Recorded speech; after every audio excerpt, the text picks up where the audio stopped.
بسم اللہ الرحمن الرحیم۔ السلام علیکم۔ احد کی لڑائی میں جو کافر مارے گئے تھے، ان کے عزیزوں میں انتقام کا جوش زور پر تھا۔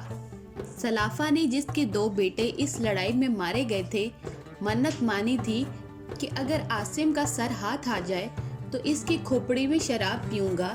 اس لیے اس نے اعلان کیا تھا کہ جو عاصم کا سر لائے گا اس کو 100 اونٹ انعام دوں گا۔ سفیان بن خالد کو اس لالچ نے آمادہ کیا کہ وہ ان کا سر لانے کی کوشش کرے، چنانچہ اس نے چند آدمیوں کو مدینہ منورہ بھیجا۔ ان لوگوں نے اپنے آپ کو مسلمان ظاہر کیا اور حضور اقدس صلی اللہ علیہ وآلہ وسلم سے تعلیم و تبلیغ کے لیے اپنے ساتھ چند حضرات کو بھیجنے کی درخواست کی، اور حضرت عاصم رضی اللہ تعالی عنہ کے بھی ساتھ بھیجنے کی درخواست کی کہ ان کا واس پسندیدہ بتلایا۔ چنانچہ حضور صلی اللہ علیہ وآلہ وسلم نے 10 آدمیوں کو اور بعض روایات میں 6 آدمیوں کو ان کے ساتھ کر دیا، جن میں حضرت عاصم رضی اللہ تعالی عنہ بھی تھے۔ راستے میں جا کر ان لے جانے والوں نے بدعہدی کی اور دشمنوں کو مقابلے کے لیے بلایا، جو 200 آدمی تھے، اور ان میں سے 100 آدمی بہت مشہور تیر انداز تھے۔ یہ مختصر جماعت 10 آدمیوں کی یا 6 آدمیوں کی یہ حالت دیکھ کر ایک پہاڑی پر چڑھ گئی۔ کفار نے کہا، ہم تمہارے خون سے اپنی زمین رنگنا نہیں چاہتے، صرف اہل مکہ سے تمہارے بدلے میں کچھ مال لینا چاہتے ہیں۔ تم ہمارے ساتھ آ جاؤ، ہم تم کو قتل نہ کریں گے۔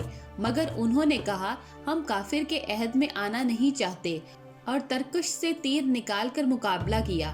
جب تیر ختم ہو گئے تو نیزوں سے مقابلہ کیا۔ حضرت عاصم رضی اللہ تعالی عنہ نے ساتھیوں سے جوش میں کہا کہ تم سے دھوکہ کیا گیا، مگر گھبرانے کی بات نہیں، شہادت کو غنیمت سمجھو۔ تمہارا محبوب تمہارے ساتھ ہے اور جنت کی حوریں تمہاری منتظر ہے۔ یہ کہہ کر جوش سے مقابلہ کیا، اور جب نیزہ بھی ٹوٹ گیا تو تلوار سے مقابلہ کیا۔ مقابلوں کا مجمع قصیر تھا، اکثر شہید ہو گئے اور دعا کی کہ یا اللہ اپنے رسول صلی اللہ علیہ وآلہ وسلم کو ہمارے قصے کی خبر دے۔ چنانچہ یہ دعا قبول ہوئی، اور اسی وقت اس واقعے کا علم حضور صلی اللہ علیہ وآلہ وسلم کو ہو گیا۔ اور چونکہ عاصم رضی اللہ تعالی عنہ یہ بھی سن چکے تھے کہ سلافہ نے میرے سر کی کھوپڑی میں شراب پینے کی منت مانی ہے، اس لیے مرتے وقت دعا کی کہ یا اللہ میرا سر تیرے راستے میں کاٹا جا رہا ہے، تو ہی اس کا محافظ ہے۔ وہ دعا بھی قبول ہوئی، اور شہادت کے بعد کافروں نے سر کاٹنے کا ارادہ کیا تو اللہ تعالیٰ نے شہد کی مکھیوں کا اور بعض روایتوں میں بھیڑوں کا ایک غول بھیج دیا، جنہوں نے ان کے بدن کو چاروں طرف سے گھیر لیا۔ کافروں کا خیال تھا کہ رات کے وقت جب یہ اڑ جائیں گے تو سر کاٹ لیں گے، مگر رات کو ایک بارش کی روح آئی اور ان کی ناش کی بہا کر لے گئی۔ اسی طرح 7 آدمی یا 3 آدمی شہید ہو گئے، غرض 3 باقی رہ گئے، حضرت خبیب رضی اللہ تعالی عنہ، زید بن دسنہ رضی اللہ تعالی عنہ، اور عبداللہ بن طارق رضی اللہ تعالی عنہ۔ ان تینوں حضرات سے پھر انہوں نے عہد و پیمان کیا کہ تم نیچے آ جاؤ، ہم تم سے بدعہدی نہیں کریں گے۔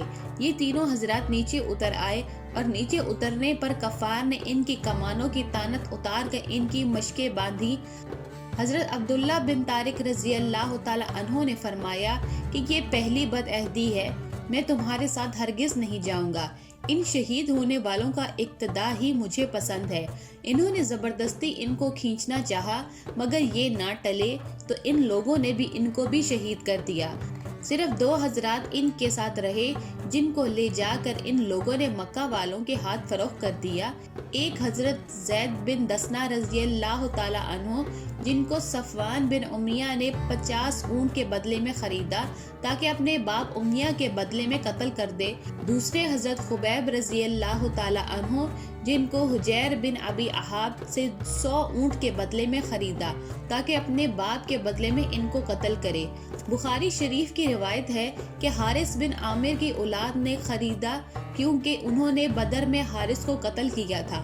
صفوان نے تو اپنے قیدی حضرت زید رضی اللہ تعالی عنہ کو فوراً ہی حرم سے باہر اپنے غلام کے ہاتھ بھیج دیا کہ قتل کر دیے جائے۔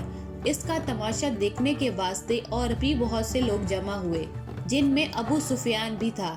اس نے حضرت زید رضی اللہ تعالی عنہ سے شہادت کے وقت پوچھا کہ اے زید، تجھ کو خدا کی قسم سچ کہنا، کیا تجھ کو یہ پسند ہے کہ محمد صلی اللہ علیہ وآلہ وسلم کی گردن تیرے بدلے میں مار دی جائے اور تجھ کو چھوڑ دیا جائے کہ اپنے اہل و عیال میں خوش و خرم رہے؟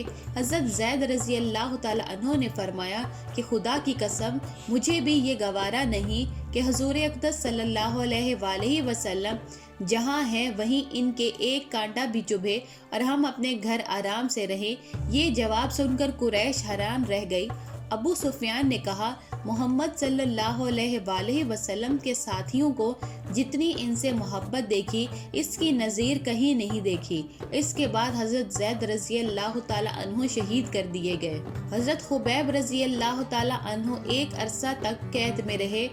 حجیر کی باندی جو بعد میں مسلمان ہو گئیں کہتی ہیں کہ جب خبیب رضی اللہ تعالی عنہ ہم لوگوں کی قید میں تھے تو ہم نے دیکھا کہ خبیب رضی اللہ تعالی عنہ ایک دن انگور کا بہت بڑا خوشہ آدمی کے سر کے برابر ہاتھ میں لیے ہوئے انگور کھا رہے تھے، اور مکہ میں اس وقت انگور بالکل نہیں تھے۔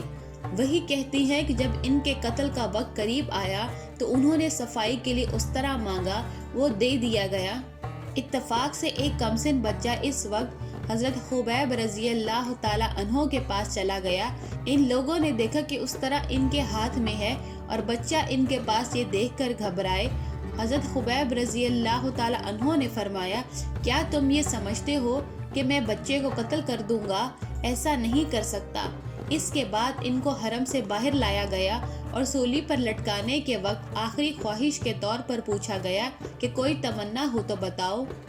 انہوں نے فرمایا کہ مجھے اتنی مہلت دی جائے کہ 2 رکعت نماز پڑھ لوں کہ دنیا سے جانے کا وقت ہے اور اللہ تبارک و تعالیٰ کی ملاقات قریب ہے۔